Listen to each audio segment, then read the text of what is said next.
Au cœur d'un continent oublié, se dressait une montagne nommée Orsal, un géant de pierre témoin de milliers d'années.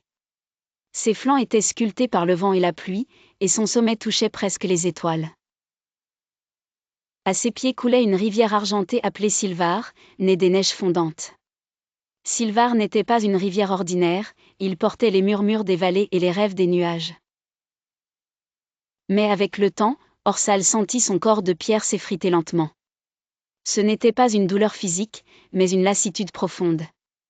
Les nuages passaient sans s'arrêter, les oiseaux ne faisaient plus de halte sur ces roches, et même Silvar semblait plus faible. Un jour, Orsal libéra un grondement profond, une vibration qui fit trembler la vallée. Il appela le vent, le messager du monde. Le vent arriva, portant la poussière des déserts lointains et l'odeur des océans. Il chuchota, « Orsal, les montagnes sont comme les étoiles. Elles naissent, grandissent, puis s'effacent. Mais ton ombre, elle, survivra au temps. » Orsal ne se contenta pas de cette réponse. Il voulait savoir s'il y avait un destin plus grand que la disparition. Orsal se tourna vers son fidèle ami, Silvar. « Tu voyages, moi je reste. Porte mon histoire aussi loin que tu le peux. » La rivière scintilla de rire. « Je suis de l'eau, Orsal.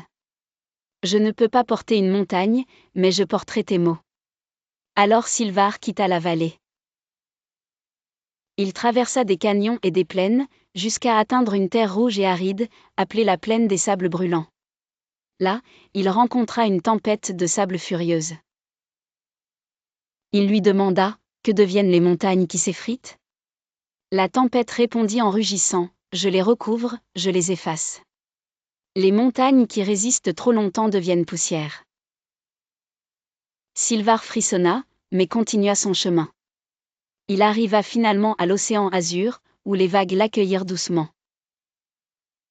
L'océan parla d'une voix profonde, résonnant comme un écho ancien, dit à Orsal, « Tout change. Mais certaines montagnes deviennent plus grandes en disparaissant. Elles se fondent dans la terre, deviennent îles, ou renaissent sous une autre forme. » Silvar revint, fatigué mais fier, pour rapporter les paroles de l'océan à Orsal. La vieille montagne écouta, silencieuse. Lentement, elle comprit que disparaître ne signifiait pas la fin. C'était une transformation. Par une nuit claire, sous une mer d'étoiles, Orsal sentit son cœur de pierre refroidir doucement. Il ne s'effondrait pas. Il descendait lentement dans les profondeurs de la terre, devenant la base d'une nouvelle montagne à venir. Quant à Silvar, il continua de couler, devenant plus pur et plus lumineux. Les peuples des plaines l'appelèrent la rivière sage, portant la mémoire d'une montagne qui avait refusé de mourir en silence.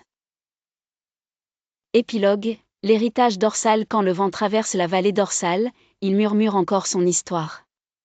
Et au loin, dans les îles nées de l'océan, on dit que les rochers résonnent du même écho, « Je suis là, et je resterai. »